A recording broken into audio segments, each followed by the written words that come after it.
அஸ்ஸலாமு அலைக்கும் வரஹ்மத்துல்லாஹி வபரகாத்துஹ். அல்லாஹ் நேசிக்கிறான்.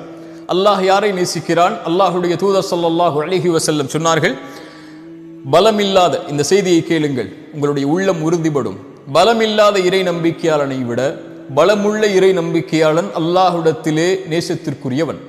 உடலாலும் சிந்தனையாலும் செயலாலும் பலமற்று வாழக்கூடிய ஒரு இறை நம்பிக்கையாளனை விட பலமுள்ள இறை நம்பிக்கையாளன் அல்லாஹ்விடத்திலே விருப்பத்திற்குரியவன். ஆனால் இருவரிடத்திலும் நலவுகள் உள்ளது. அல்லாஹுடைய தூதர் மேலும் சொன்னார்கள், ஏதாவது உலக காரியத்தில் நலவை நீங்கள் கண்டு அதை நீங்கள் பேராதரவோடு விரும்பினால் அதை தேடுங்கள் அல்லாஹ்விடத்தில், அதற்காக அல்லாஹ்விடத்திலே உதவி தேடுங்கள்.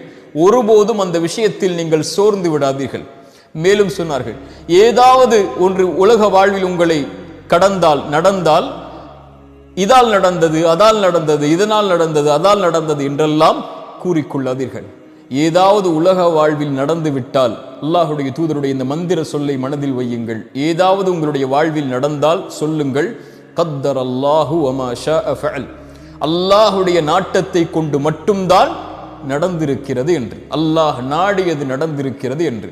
ஒருபோதும் உங்களுடைய சிந்தனையில் ஷைத்தான் இந்த வாசலை திறப்பதற்கு நீங்கள் காரணமாகி விடாதீர்கள் என்று அல்லாஹுடைய தூதர் ஸல்லல்லாஹு அலைஹி வஸல்லம் அவர்கள் சொன்னார்கள். இந்த ஹதீஸை எப்படி இந்த நேரத்தில் விவரிப்பது? சுருக்கமாக சொல்கிறேன்.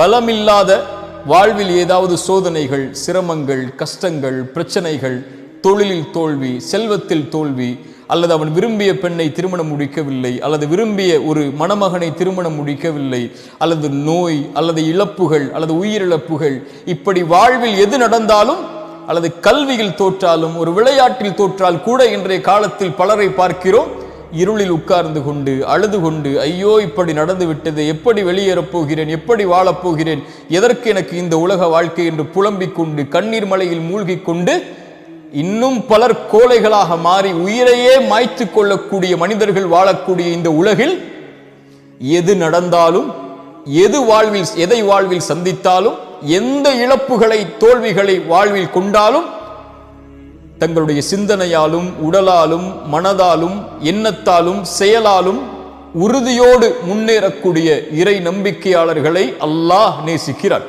சுப்ஹானல்லாஹ்.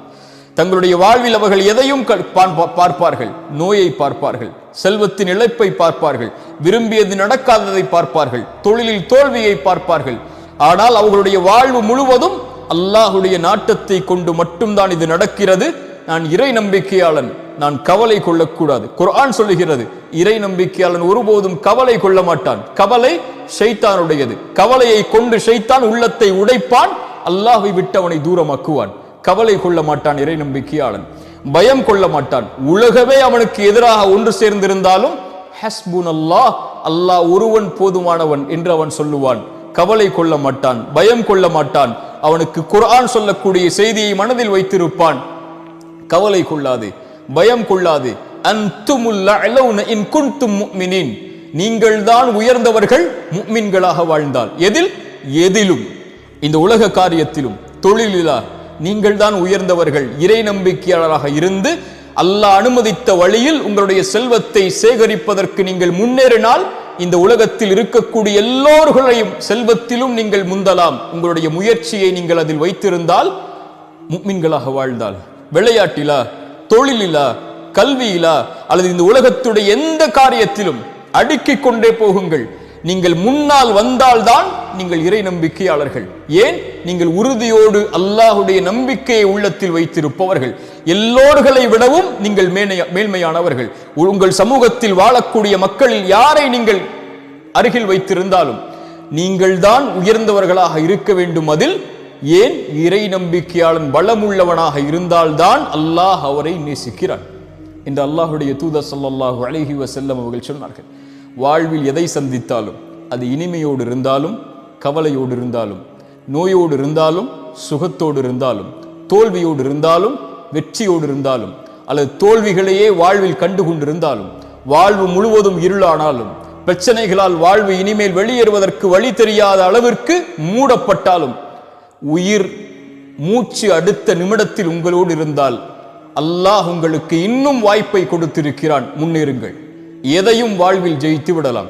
நான் உங்களை உள்ளத்தால் தட்டி எழுப்புவதற்குள்ள வார்த்தைகளை நான் சொல்லவில்லை. அல்லாஹ் குர்ஆனிலே சொல்லுகிறான், ஒருவன் முயற்சி செய்தால் அந்த முயற்சியுடைய பலனை பெற்றே தீருவான். அது உலக காரியத்திலும் சரி, மறு உலக காரியத்திலும் சரி. இந்த உலகத்தில் இருக்கக்கூடிய மனிதர்கள் முடிவை பார்க்கக்கூடியவர்கள். வெற்றி அடைந்தாயா என்பதைத்தான் பார்ப்பார்கள். அது ஒரு முஃமினுடைய இலக்கல்ல. ஒரு முஃமினுடைய இலக்கு எல்லா காரியத்திலும் முயற்சி மட்டும்தான். எல்லா காரியத்திலும் முழு மூச்சோடு உடலை தயார்படுத்துவதாக இருந்தாலும், உள்ளத்தை தயார்படுத்துவதாக இருந்தாலும், தன் குடும்பத்தை தயார்படுத்துவதாக இருந்தாலும், தன் செல்வத்தை தயார்படுத்துவதாக இருந்தாலும், தன்னுடைய சமூக அந்தஸ்தை உயர்த்துவதாக இருந்தாலும், ஈமானுடைய காரியங்களிலும் மறு உலக காரியங்களிலும் உலகத்தில் யார் அவர்களோடு வாழ்ந்தாலும் அதில் 10ல் 1 அவன் ஒருபோதும் வாழ்ந்து மடிய மாட்டான். உலக வாழ்வில் இருந்து அவன் கண்ணை மூடும் போது எல்லோர்களை விடவும் அல்லாஹ்விடத்தில் நான் மேன்மையானவனாக, இறை நம்பிக்கை கொண்ட பலமான உறுதியோடு வாழக்கூடிய, அல்லாஹுடைய கதரை உள்ளத்தாலும் உடலாலும் மனதாலும் ஏற்று வாழக்கூடிய இறை நம்பிக்கையாளனாகத்தான் அவன் வாழ்ந்து மறைவான் என்று இருக்கக்கூடிய இறை நம்பிக்கையாளர்களை அல்லாஹ் நேசிக்கிறான். சுப்ஹானல்லாஹ். இந்த செய்தியை விவரித்துக் கொண்டே போகலாம். அல்லாஹ் எம்முடைய உள்ளத்தை உறுதிப்படுத்தட்டும். இப்படி பலமோடு வாழக்கூடிய இறை நம்பிக்கையாளர்களாக அல்லாஹ் எம்மை ஆக்கட்டும். மன உறுதியோடு உடலாலும் உள்ளத்தாலும் செயலாலும் சிந்தனைகளாலும் எண்ணத்தாலும் வாழக்கூடிய இறை நம்பிக்கையாளர்களை அல்லாஹ் நேசிக்கிறான், பலமில்லாத இறை நம்பிக்கையாளர்களை விட. அஸ்ஸலாமு அலைக்கும் வரஹ்மத்துல்லாஹி வபரகாத்துஹு.